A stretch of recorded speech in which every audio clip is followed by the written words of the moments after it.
দেশের সব জঙ্গি সংগঠনের পেছনে জামায়াত ইসলামীর হাত থাকায় এই দলটিকে নিষিদ্ধ করা হচ্ছে বলে জানিয়েছেন স্বরাষ্ট্রমন্ত্রী আসাদুজ্জামান খান কামাল।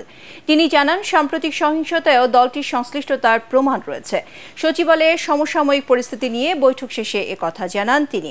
এ সময় আইনমন্ত্রী জানান, শিক্ষার্থীদের আন্দোলনে হতাহতের ঘটনায় বিচার বিভাগীয় তদন্ত কমিটি 18 থেকে 21 তারিখ পর্যন্ত প্রতিটি ঘটনার তদন্ত করবে। ফজলে রাব্বির রিপোর্ট। স্বরাষ্ট্র মন্ত্রণালয়ে অনুষ্ঠিত বৈঠকে আলোচনা হয় সাম্প্রতিক আইন শৃঙ্খলা পরিস্থিতি, জামায়াত শিবির নিষিদ্ধের বিভিন্ন দিক, ইন্টারনেট, শ্রমিক ইস্যু সহ বিভিন্ন বিষয় নিয়ে। স্বরাষ্ট্রমন্ত্রী আসাদুজ্জামান খান কামালের সভাপতিত্বে অনুষ্ঠিত প্রায় 3.5 ঘন্টার বৈঠকে উপস্থিত ছিলেন আইনমন্ত্রী, শিক্ষামন্ত্রী, শিল্পমন্ত্রী, ডাক, টেলিযোগাযোগ ও তথ্য প্রযুক্তি প্রতিমন্ত্রী, তথ্য ও সম্প্রচার প্রতিমন্ত্রী, শ্রম প্রতিমন্ত্রী। উপস্থিত ছিলেন প্রায় সব গোয়েন্দা সংস্থা ও আইন শৃঙ্খলা রক্ষাকারী বাহিনীর প্রধানরা।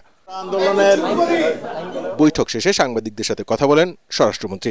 সাংবাদিকদের প্রশ্নের উত্তরে স্বরাষ্ট্রমন্ত্রী জোর দিয়ে বলেন, তথ্য প্রমাণ ছাড়া কাউকে গ্রেপ্তার করা হচ্ছে না। একই সাথে তিনি দাবি করেন, সহিংসতা মোকাবেলায় সবশেষ ধাপে মারণাস্ত্র ব্যবহার করা হয়েছে। এটা পুলিশ বাহিনীরও কর্তব্য, তার উপরে সিআরপিসি এবং অন্যান্য আইনে যেটা দেওয়া আছে তার জীবন রক্ষা করার দায়িত্ব পুলিশ বাহিনীর।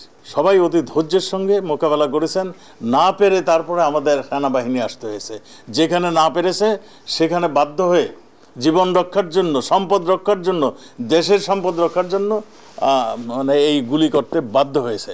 আইনমন্ত্রী আনিসুল হক বলেন, সরকার গঠিত বিচার বিভাগীয় তদন্ত কমিটি পূর্ব ঘোষণা অনুযায়ী কেবল 18 ও 19 তারিখ নয়, 21 জুলাই পর্যন্ত সব হতাহতের ঘটনা তদন্ত করবে। তদন্ত কমিশনের টিওআর কিন্তু বাড়িয়ে দেওয়া হয়েছে, এখন প্রজ্ঞাপন চলে গেছে।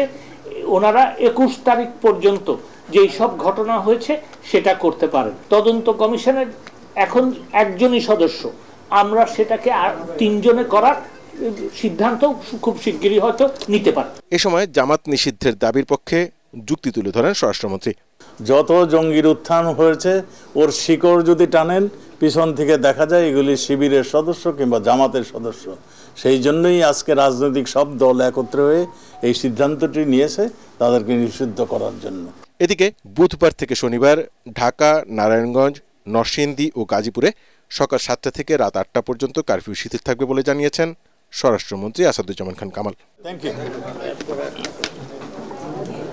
ফজলে রাব্বি, এটিএন বাংলা, ঢাকা।